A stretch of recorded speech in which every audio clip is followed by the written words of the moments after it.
7 o'clock.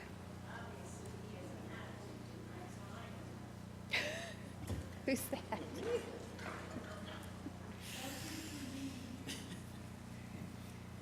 All right. So we call this special council meeting to order. Mrs. Hoffman, can you go ahead and call roll, please? Mr. Burke? Mr. Cahill? Present. Ms. Kyle? Mr. Skidmore? Here. Ms. Sedkamp? Here. Ms. Cahill? Here. Mr. Meyer? Present. Ms. Skidmore? Here. Ms. Pitts? Here. Mr. Nicely? Ms. Reckers? Here. Mr. Hermes? Okay, we have legislation.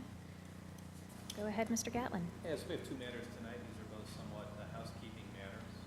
Sorry about that. We do have two matters tonight. They're housekeeping matters. The property of ECC Building 1 LLC and ECC Building 2 LLC are in the process of refinancing. This is related to the showcase properties. Mr. Parson is in attendance if anyone has any questions before we do our first reading. This has really no impact on the city, but obviously since we are involved, we have to approve this. So the first is a resolution of the City Council of the City of Erlanger, Kentucky, authorizing the execution of amendments to certain documents related to its $35 million maximum principal amount taxable industrial building revenue bonds, Series 2017A. Erlanger Commerce Center is the project, including a first amendment to the trust indenture, a first amendment to the agreement of lease, an amended and restated home office payment agreement, and other related documents, and authorizing the execution of certain documents from the lender to ECC Building 1 LLC, a Delaware limited liability company, the tenant under the agreement of lease and holder of the bonds related thereto, including, if required by the lender, a fee mortgage. This does require a vote. Okay, do I entertain a motion that we adopt this resolution as presented? Mrs. Sedkamp and Mrs. Kyle. All in favor say aye. Aye. All against? Opposed? Opposed, there's the word. All opposed? All right, motion carried. Next is a resolution of the City Council of the City of Erlanger, Kentucky, authorizing the execution of amendments to certain documents related to its $18 million maximum principal amount taxable industrial building refunding and revenue bonds, Series 2018A, Erlanger Commerce Center project, including a first amendment to trust indenture, a first amendment to the amended and restated agreement of lease, an amended and restated home office payment agreement, and other related documents, and authorizing the execution of certain documents from the lender to ECC Building 2 LLC, a Delaware limited liability company, the tenant under the amended and restated agreement of lease, and holder of the bonds related thereto, including, if required by the lender, a fee mortgage. This also requires, obviously, a motion and vote. Okay, do I entertain a motion that we adopt this resolution as presented? Mr. Meyer and Mrs. Kyle, all in favor say aye. Aye. All opposed say nay. Motion carried. Thank you. Thank you very much.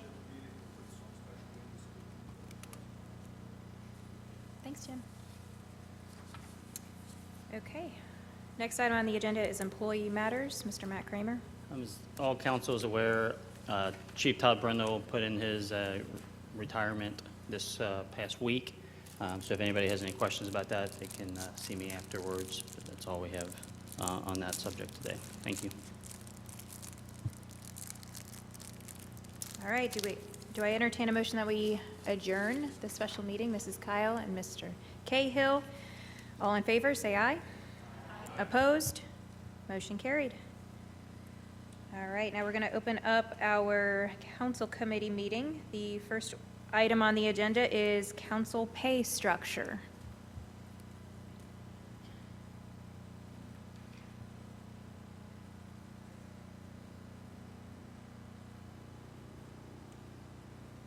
Okay. So there were copies of this that were supposed to be printed, but there was miscommunication between Mr. Kramer and I, but that's okay.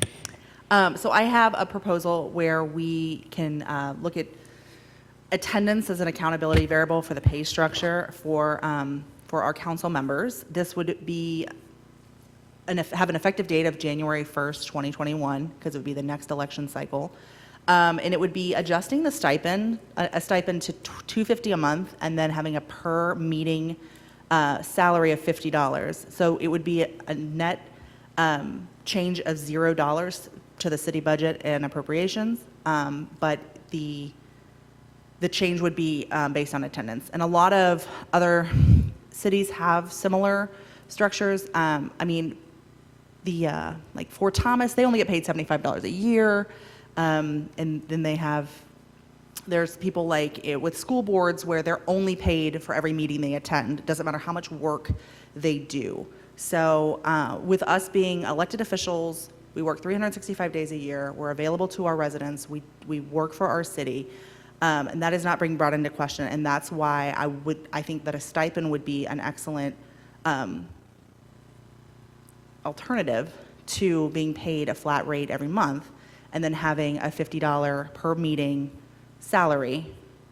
And then it ends up being the same $4,200 a year. I have it broken out, Mr. Kramer, the spreadsheet, where you can see, can you move it over?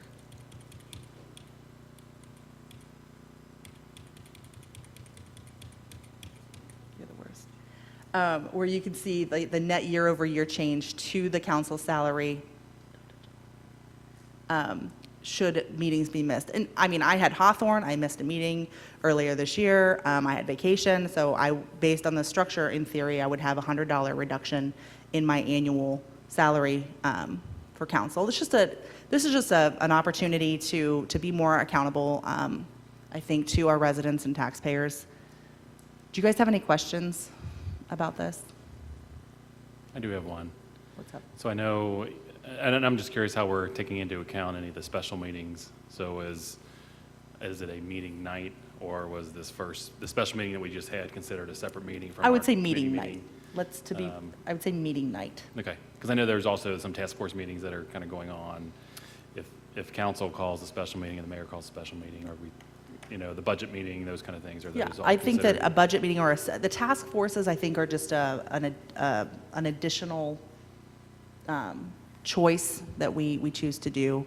I would say a meeting night or a budget meeting, if we have a budget boot camp or something along those lines, then I think that it would be, a $50. No one's going to have, not everyone's going to have perfect attendance, so I still think there would be no change to the appropriation. But this is just, again, a way for us to look at being, and it doesn't affect our current council. This would be after the next election cycle, but a way for us to be paid on a per meeting basis, but also have a monthly stipend because we serve the people no matter whether we're here or not.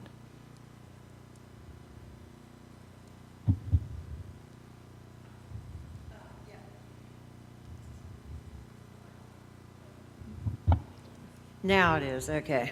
I'm pushing all these buttons. I pushed that green button and it didn't go on.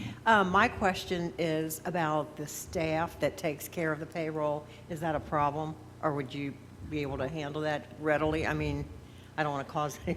I don't take care of payroll. I know you don't, but are you familiar enough with it to comment? We would have to figure out a tracking system, and, Okay. We I would mean, usually in work that theory, I agree with this because I won't mention any names, but years back, we had a man that we wanted to pass an ordinance about. She knows who I'm talking about. And, I mean, it was awful. The man never showed up. I mean, some people are sick and they can't help that. Well, yeah, karma came to bite him, I think, but anyway. Yeah, I mean, I agree with the idea. Now, I will not be here next month, so I would take a $100 deduction, but that's okay, because I'm not here for the money anyway. But, yeah, I agree with the idea. As long as it's not going to cause any problems with the payroll, I'm all for it. If we're going to do that, and, I mean, I think we're already taking attendance for the regular meetings. Are we doing attendance at committee meetings as well? Yes. I just don't remember us taking roll, but okay. Is there any reason not to divide the full amount?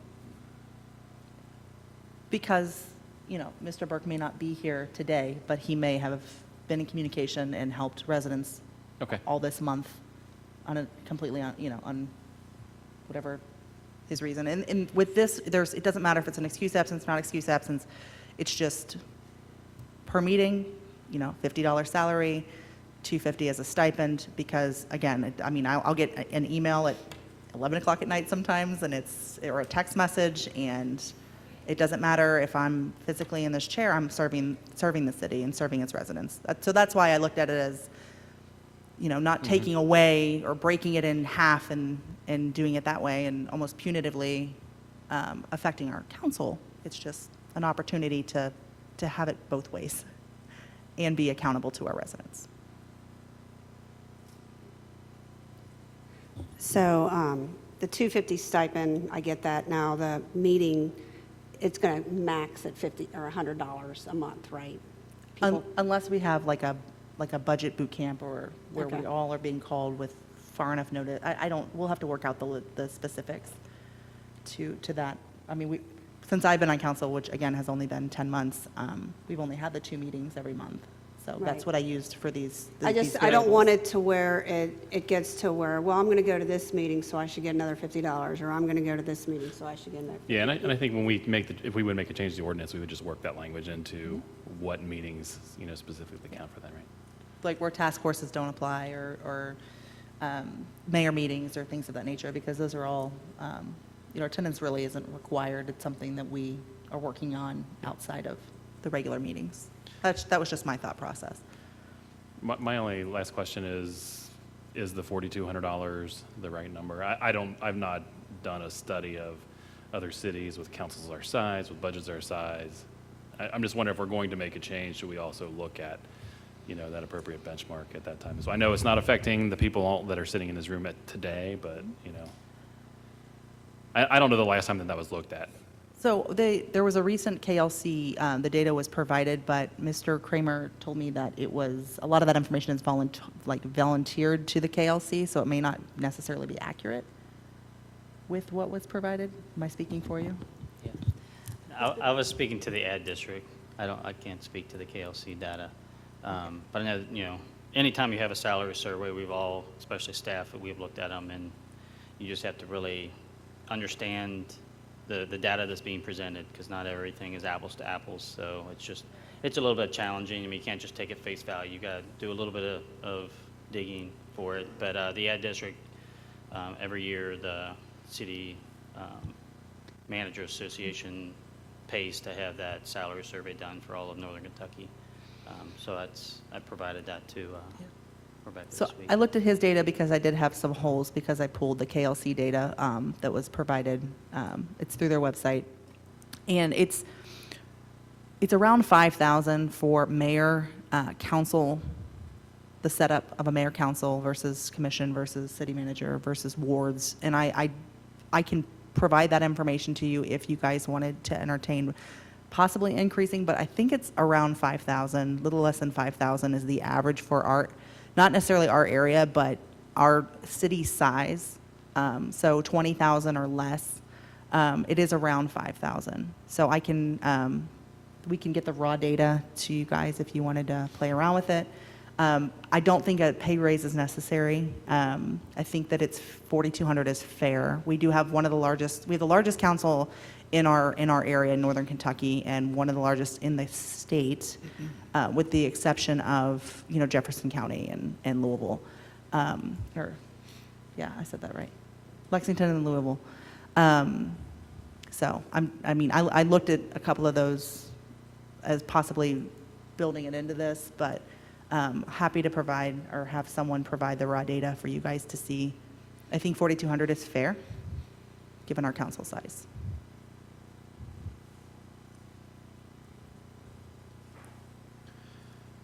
I would lean more toward either keeping it the same or making it less than what it is now, because, and Jack can straighten me out if I'm wrong on this, but we could change it right now and change the structure right now if we're not increasing our pay. As soon as we go to increase our pay, that can't happen until 2021. It would have to we can't vote ourselves a pay raise. Sure.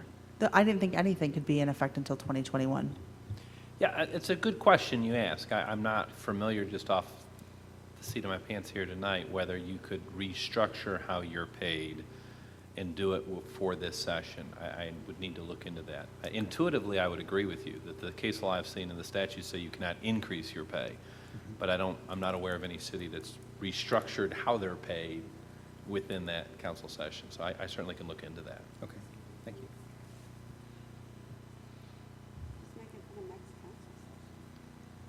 I have a question. I'm not real good in math, okay? But if you've got 250 as a base, and you go to 2 meetings a month that you get paid for, I guess the first one's already paid for with the 250, correct? Well, in theory, it would be paid in advance by one month or one pay period. I'm sure that's how it would have to be established. So January's pay period, the first one out of the gate would be for $350, and then from there it would be reflected on absences or attendance. Okay, I don't think you understood my question. Okay. If you start out with 250, that 250, it's got to include something, okay? So it includes the first meeting, correct? No? You would be paid $250 no matter what, and then an additional $50 per attendance. That's before tax. Okay, so if you get 250 before tax, and then you get 50 for the first meeting, and you have a committee meeting, and you get 50 for that, we might, if we have a committee meeting every month like we already do, there's nothing changing, right? The pay doesn't change unless there's an attendance, unless you're not present. So the annual amount would not change. I go with if it's not broke, don't fix it.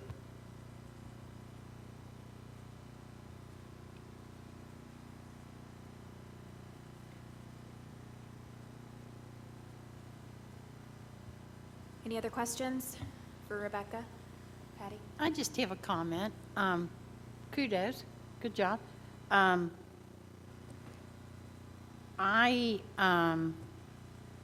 think we're getting a fair salary, but I don't think that we've had an increase for many years. And, putting all of us aside, I think I agree with Gary that we need to look for the future council. And if we're going to go in depth into this thing, we might as well look at that. I mean, it won't come into fruition till 2021 either way. But I think if you're going to dig all this up, we might as well do it and do it right and be done with it. That's just my personal opinion. So what's the best way to present the salary data? Tomorrow, since I failed to give you guys all copies of this, I'll be sending that out in the morning. But I can also send out the ad districts survey so you at least know what Northern Kentucky is. And then if Rebecca wants to send out the KLC, at least that'll give you all that data that you guys can take a look at. Maybe we can discuss it in November again. Maybe by that point, I can work out some of the logistics on the staff side of how we will track it, just to see how that works. And then maybe Rebecca can start workshopping some of what the ordinance would look like. And then that might be a good start. Or And if then anybody else has any suggestions. I can make the spreadsheet pretty if we decide to adjust it accordingly. I can resend this. I'll print it in color. So we're saying we'd continue the discussion next month in the committee meeting? Okay. Okay. Next item on the agenda are murals. Mr. Hermes? Yes, this was something that had been brought to my attention, that the thought was that people who might be interested in painting a mural on a wall or on a building may not be doing it because they believe it falls under the sign ordinance. And, since we since we control how much square footage of signage they're able to put up, that they wouldn't waste that square footage on artwork or a mural in their building and on their building. So I've talked with Mr. Hahn about this, and he's provided me some very good information. Matt also has provided some information for me. Looking through the definitions of our sign ordinance, I think it could be as simple as adding in specific language that would say that, something to the effect that artistic murals would not, so long as they don't contain a logo of a business or a business name or promoting, the business specifically in any way, that wouldn't really pertain to signage, just saying it specifically that that's not included. Maybe even adding in a definition of a mural. And then in Article 14, there are exemptions of things that don't apply to the signage ordinance.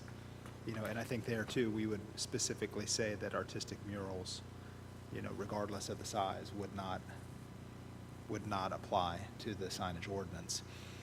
Spoke with Mr. Hahn a little bit more this evening, and Mr. Meyer as well, because Mr. Meyer's working on the Z21 language. And I think that would probably be appropriate if the rest of council agreed that we would work this into the verbiage of the Z21 changes.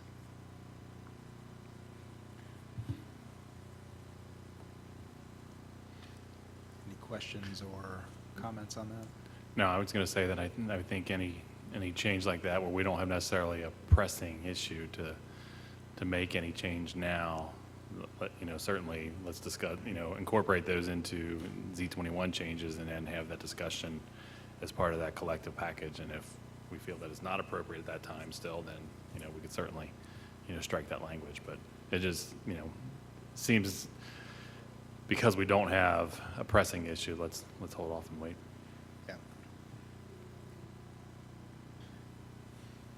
Yeah, so the schedule that we've been kind of working through, meeting every other month, working through different sections, I think the goal is to wrap up the draft for the city by, I think, the March timeframe, so that, potentially by the end of this fiscal year, we could, have gone through the public hearings and make any, changes, the zone changes, all of those things, and have it officially on the books. And just to kind of chime in a little bit, there's several cities in Kenton County that are kind of dealing with the mural issue. There was a mural that was put on the La Rosas in Independence, if y'all are familiar with that mural. It was kind of a mural that was done where Gary Holland, the owner of that local franchise, said, hey, I want to pay homage to my hometown of Independence, and I'm going to put a bunch up for Simon Kenton High School. And it's very much it's a pretty cool mural. And he actually got cited by the Kenton County Code Enforcement Board for that because it was in violation of, their interpretation was it was in violation of the sign ordinance. But we kind of worked through those issues, and I know the opinion there locally is the sign ordinances don't apply to murals, so it's kind of, it was allowed. And I know Covington is taking a similar spin. If you look in the last 6 months to a year, there have been a lot of really cool murals in Covington, specifically the right there on the corner of, there's a lot of neat ones. And Covington also is taking the position that the sign ordinance does not apply. So I think PDS and the Kenton County Planning Commission and that group are starting to kind of hear feedback from cities that either A, we need to maybe do something through Z21, or B, this is really no different than somebody painting their building beige versus white versus purple, and we maybe aren't in the business of regulating that right now. No, I definitely like the idea of the murals, because I think when we think about what they tend up being, it's history, it's the culture, it's, things that are unique to that community, and really seeing those pieces, pop up would really be kind of cool. Yeah. I don't know how many people went to Blink, but you saw a ton of murals in Covington and Cincinnati. And I know Patty, this is one of Patty's pets. She's been wanting to do this mural thing for a while, so it'll be nice to figure out exactly how we can get it started, so. I had envisioned old-time bicycles on the side of Montgomery Cyclery. Just things like that, And I told Matt I had an artist who wanted to work on the underpass, and but we've never gotten that far. But she works for Artworks, which was one of the companies that put on Blink, and she's a phenomenal artist, and she was one of the painters of the Fiona mural in Cincinnati, so, yeah. And I don't necessarily want to rain on anyone's parade or say that the Wild Wild West is open, but, I mean, I'm not really sure if someone put a mural on their building right now, we would, I mean, maybe I don't want to speak out of turn here, Dave. I'm not sure that anyone would do anything about it. I think, and I think we almost have to be careful that if we start regulating and codifying murals, that you could maybe get into some First Amendment issues. And I know in other cities, they've just taken the approach, you know what, we're going to allow it, and if people start putting murals up that maybe we find inappropriate, then maybe we'll deal with it at that time. And again, I'm not saying that's the right answer. I'm just saying that you don't necessarily have to, you know, we don't have to pass a law saying that I can have 24 donuts on my way home from work today, right? I probably won't have 24, I might only have 22. Could we regulate it? Or could we make you? But what I'm saying is I don't think the sign ordinance applies. I think that there are certainly people in this community, PDS being one of them, that would disagree with my opinion on that, but it's not a sign. Mr. Hahn agrees with you completely, because as I was talking about this and trying to put language that would specifically allow for it, Mr. Hahn's comment was, someone could do that right now. I mean, nothing would stop them. I think the issue might be if it's a mural that maybe someone else might find distasteful. I mean, we can't regulate taste, but you know what one person might find attractive, another person may not like looking at it. And if somebody goes in and cuts our ordinance apart, someone could say, you know, well, that is, you know, it's a visual image that draws attention to an object, product, place, activity, opinion, idea, person, institution, organization, or place of business, and therefore it shouldn't be allowed, or it shouldn't fall under this ordinance. So, I mean, I'm just trying to make it clear so that someone doesn't try to come back and apply this ordinance to that.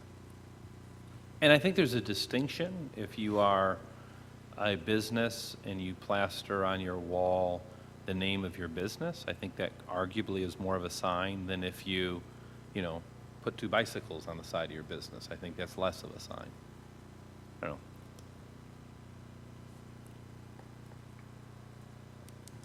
Thank you. Corinne and I would like to see a mural at the end of Brightleaf in Ellesmere on Turkey Foot. Yeah.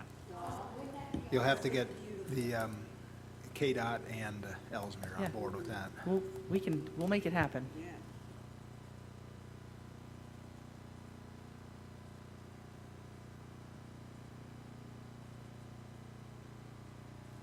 All right, the last item on the agenda is ambulance bid results.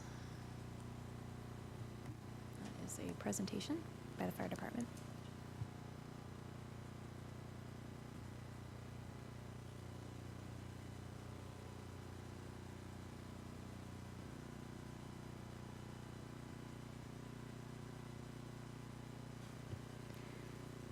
We received the bid results for our new ambulance purchase. It went out to bid on Friday, September 13th. The bid opening was on Friday, September 7th, or 27th, I'm sorry, which one?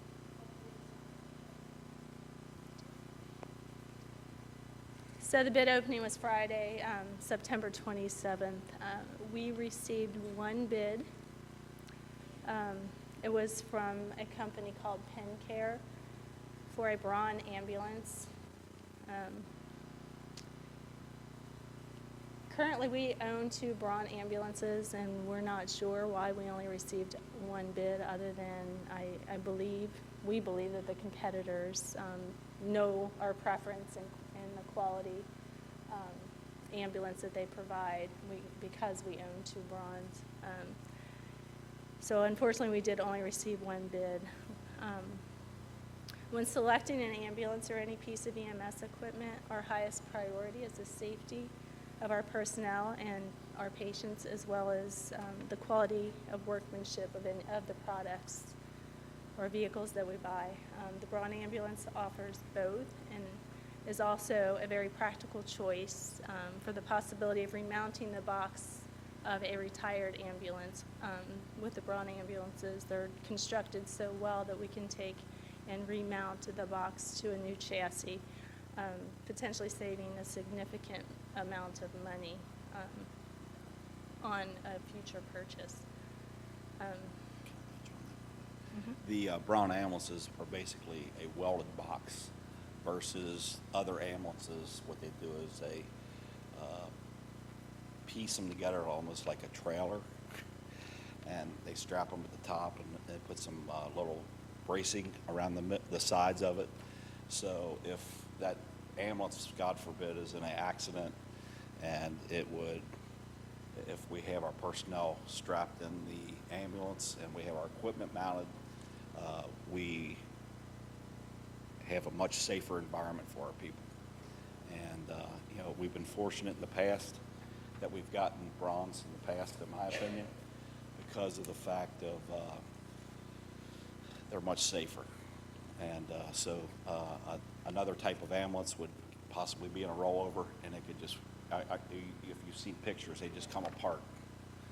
And it's very scary. Very scary. So this at least gives our people a chance for survival, in my opinion. So go ahead. So we put this presentation together for you. Our bid came in over our budget, so we wanted to walk through some things with you. We were budgeted for $225,000. Which that number was this is our first ambulance that we have bid with the load system in it. Okay, and we have a 2012 and a 2015, and both those were retrofitted at a cost of about $26,000 for that. And as you'll see in the breakdown here, we went back and looked at what we paid for our last ambulance. It was a 2015 ambulance. We actually ordered it in 2014 to try to get it a better price, because in January they typically go up around 3% a year.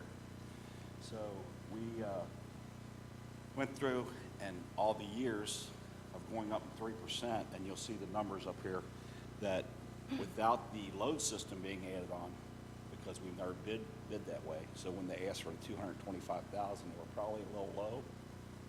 So with that 3% increase and then the $26,000 added on, that's why we are over budget. So the bid was actually $237,627. So it is over the budget price, but we want to sell this to you. So as we move forward with the presentation, you'll clearly see the reason for the increase to the cost. Lieutenant Lewis just explained some of it to you, and I hope I can navigate through this. Who control? That's me. No, who's doing it? You gonna do that? Okay. Okay. So our last ambulance was purchased in 2015. Our ambulance 64 is our first out ambulance at Station 1. It is going to move to Station 3 to be 63. It is the newer of our ambulances right now. It's going to move to be 63, and 63 will move to replace our 65 ambulance, which is a 2009, so it's 10 years old, and we have received an abundance of complaints on that. And we do put it in service fairly frequently, because as you know, even when you have the new vehicles, there's still maintenance, so we switch in and out of them a lot. So the ambulances typically have a 9-year lifespan, and as I stated, the current bid, the bid that we received is $237,627, and our vehicle replacement plan is $225,000. But as we go through, you'll see a little bit more there. Okay. Yeah, I don't think it. So I can do it. This is basically the breakdown of the 3% increase over here. 2015 model. If you look at 3% increase all through the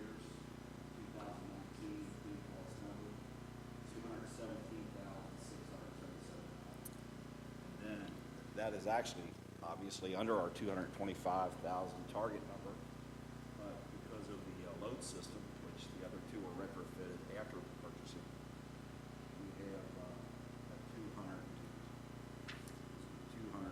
$237,627. So that's what put us over our 225,000. So, Scott, yes, could you explain the load system? please, the load.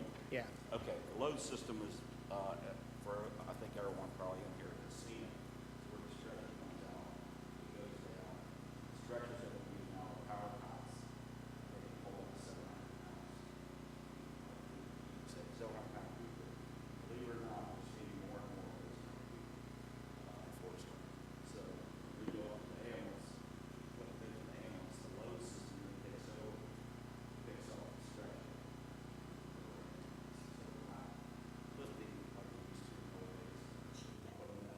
So it's a beautiful thing, and your chance of decreasing back injuries and those type of things is just awesome. Any other questions on that? No, I do have a question. Oh, sorry. But you were pointing to somebody else. No, I had a question. You were talking about essentially we can rebuy a chassis and take the box and put that on. Is the 237 just the chassis? No, the 237's never, The entire, that's the whole Yeah. unit. Okay, I guess I was confused only because you were saying that we could take the box that we had from an old Braun and put it on a new one. Because of Braun, they're the only ones in the industry that I know of that is their box, even in their logo, it says built for life. And what they're essentially saying is the box is built, you can remount that on the chassis. And is that a feature of these new ones and not a feature of the ones we already have? They are what we already have also, but we have two frontline ambulances now. That's why in the future, we're going to take our oldest ambulance, goes to the backup ambulance. Our idea is to have that one redone at a savings of about $34,000. When I say remount, they get a new chassis. Like what we have now, Ford chassis right now. Yeah, 450s, yeah. We put that box completely stripped down to the metal and then rebuilt. So it's got all the new safety standards because our 2012 ambulance is much different than our 2019. the ambulance that is retiring, the 65, is a Horton. Yeah, it's It not is. Okay. Yeah, it's not a Braun. All right. So we can't That was the remount, piece but- that I was But missing. moving forward, we will have that option to remount on a new chassis. When is the ambulance retiring? As Well, soon if as, we order one, well, actually, the other one's actually broke down right now, isn't it? Our backup. So the useful life is not 9 years then that? Awesome. Okay. I was just curious. I wanted clarification on that. It's- So we'll continue to have 2 ambulances? Yes. Okay. yes. So- okay. Right now is our 2012, 64 is our 2015. And now just flip-flop. 2012 will go to the backup, 63 will then become the main station. Their ambulance will be there, and the newest one will come right over there first. So this is the visitor of the two ambulances. So then moving forward, the backup 65, the newer 65 that will be coming from Station 3 and being the backup, that one will be hopefully remounted if we choose to go that route in the future. So in 5 years. We have two. Two. We have 3 ambulances. And Horton is the oldest and it's the backup, and it's the one that should not be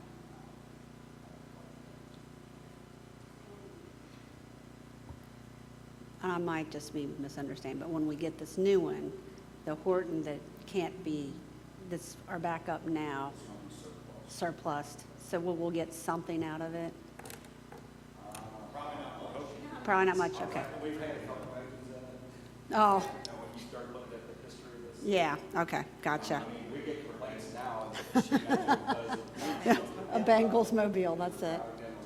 I can't believe that the complaints haven't come to the city, and we get them frequently. I was behind it, that ambulance after a call, and I park at the fumes in my vehicle were terrible. I came out over an hour later, and they were still in my car, and I totally can see why we were getting complaints, but that thing has to go. And unfortunately, you know, we have 2 good ambulances, but we absolutely need a backup because we use that backup very frequently, very frequently, and hopefully, yeah, yeah. So that's the vehicle replacement plan that was drawn up. And do you want to talk about that, We Scott? were getting ambulances every 3 years, but with our 2 new engines, we all, ability with 2 new engines. What happened was that they went on that. So that's what happened there, so. You have a question?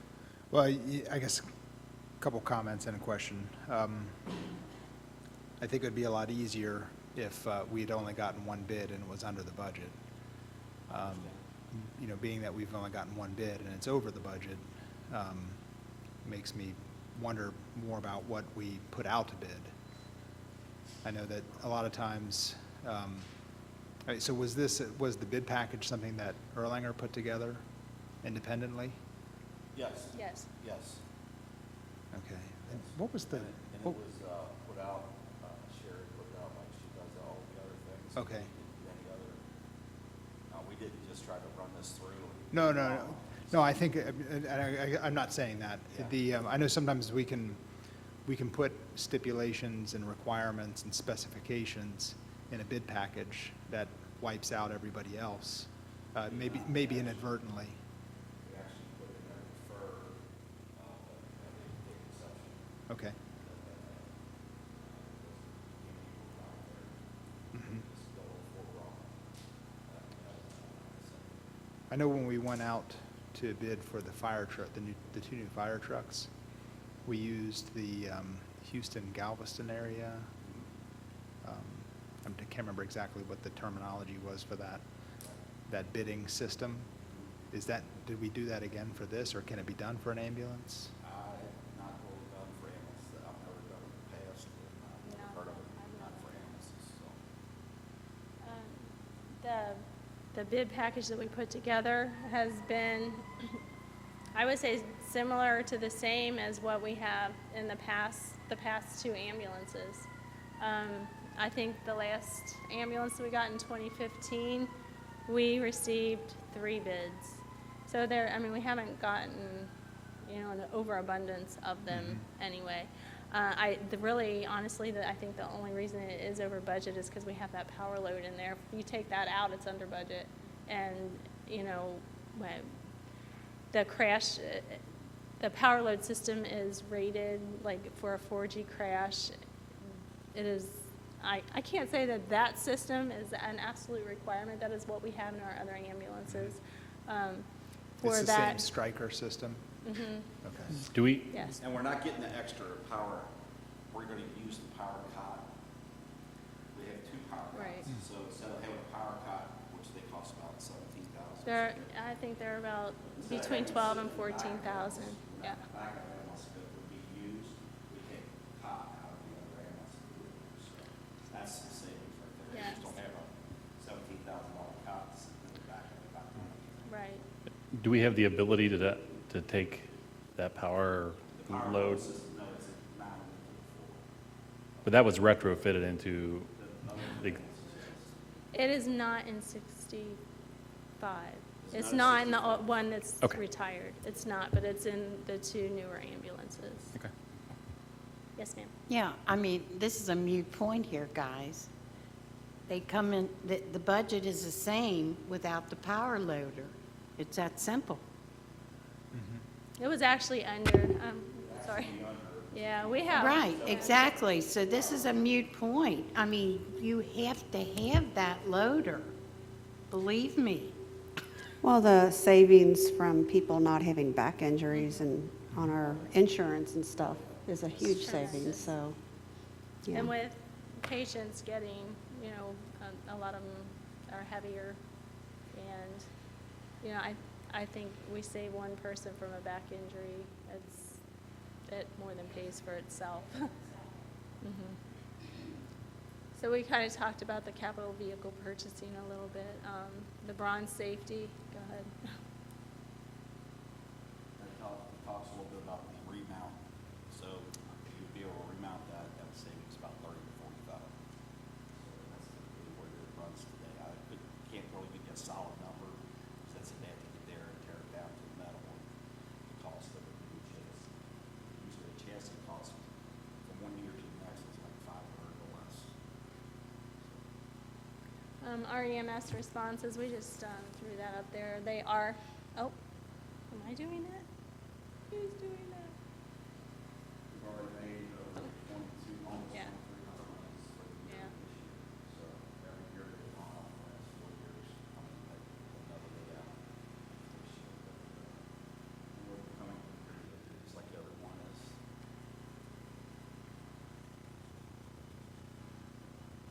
And with us being good, it does bring them up. So that's good. So 2018 was 552,135. This year, we're at 509,000. The wonderful thing about this, the revenue that does come in, we're not billing our residents. We only, it's just what the insurance is bringing. Insurance only, they're billed insurance. So, Yes. yeah, so it's only what the insurance is bringing in. So, That's net? I mean, that's over and above what am I trying to say? You're not counting runs to our residents. oh, in that no, cost? that counts the runs to the residents. If we bill insurance, we don't. Ah, bill okay, the okay. residents, so we're not- Right, okay. You have to set a bill because of Medicare. So everyone has to get this one bill. It's insurance. They don't pay out of pocket. So with that, the committee's humbly requesting that the bid be accepted for the $237,000, 237,627. We know it is over budget, but we are requesting that we can continue with the quality ambulances that we've been We're trying to get this purchasing. forward, obviously, so January, the cost will go up. Whoever will start the whole process. About that real quick, how long is that bid good for? Because that seems, I mean, if we had a bid to purchase something, is it end at the end of the year or? 90 days until the first year, I'm going to pay us Mhm. September, so Yeah. honestly, we order our account in 2014 before the first year, 2014 pricing. So this is good, that is September. But it The doesn't end of explicitly say how long it's good for? I'm sorry, I don't have the book with me. I can't. Okay. I'm sorry. Yes, ma'am. Yes, I just want to say, we're only talking $12,000 difference, and the loading system would cost us, what, 14 to 17? So It's- really, it's underbid, I mean, The load system is Or- $25,405. Yeah. We do also, in addition, purchase the warranty over 7 years, which we did not include that in the price. That just will come out of our. right, so I mean, it's not that big of a deal, so, yeah. Yeah, I guess my only other question, I guess, is for Matt and Mayor Fetty. I mean, I'm assuming that we've got enough flexibility in our current capital plan that we don't necessarily need to do a budget amendment already, right?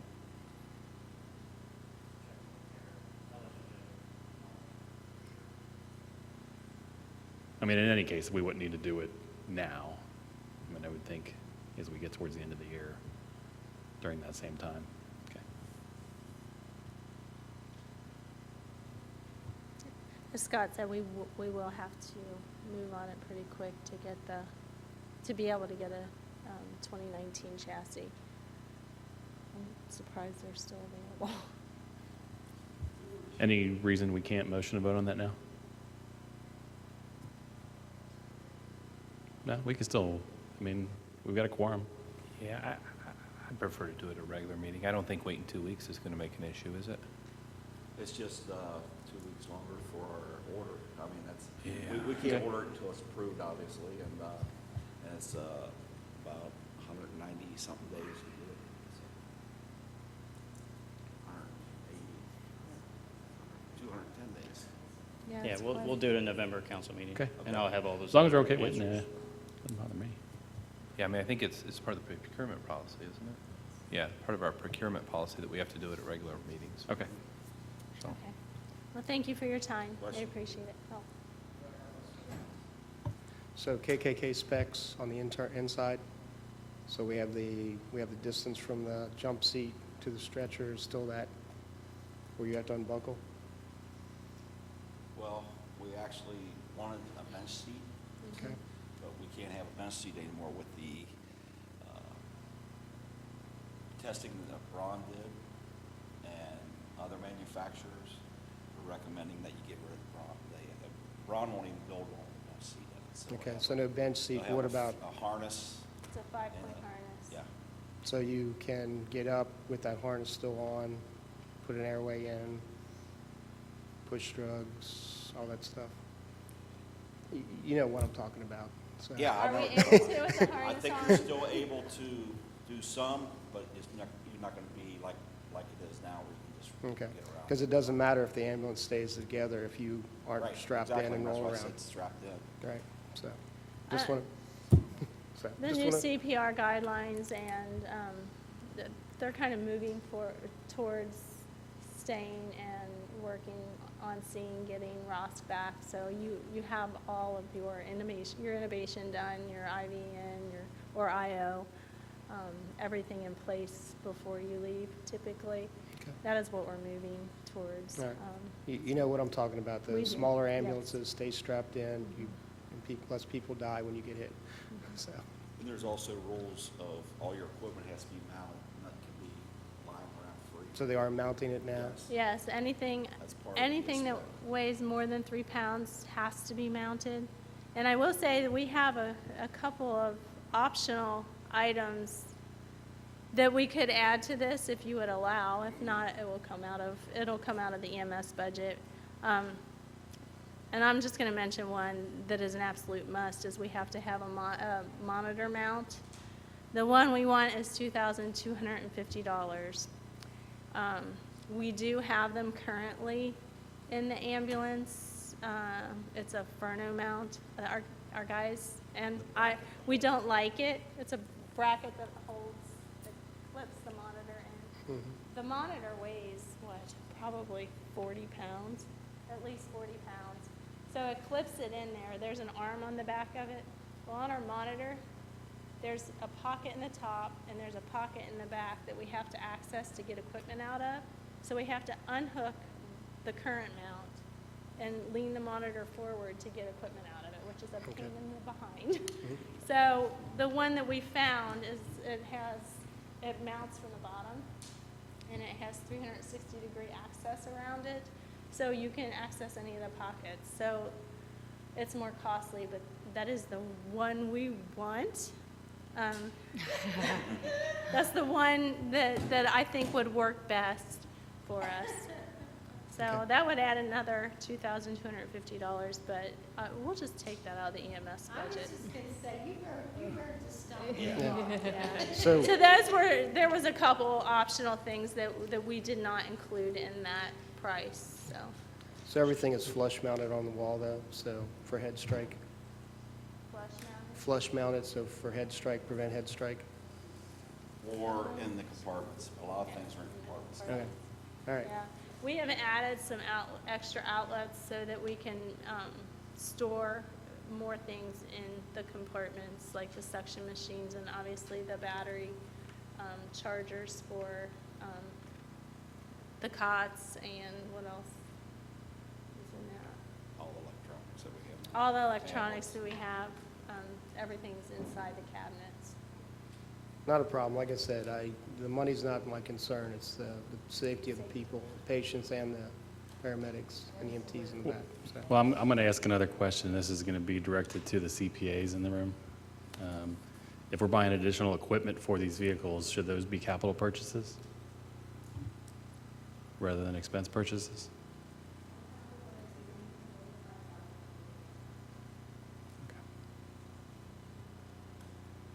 Any other questions? Okay. All right, that was the last item on the agenda. Thank you for you your very much. presentation. All right, and we will go ahead and adjourn. Have a great evening.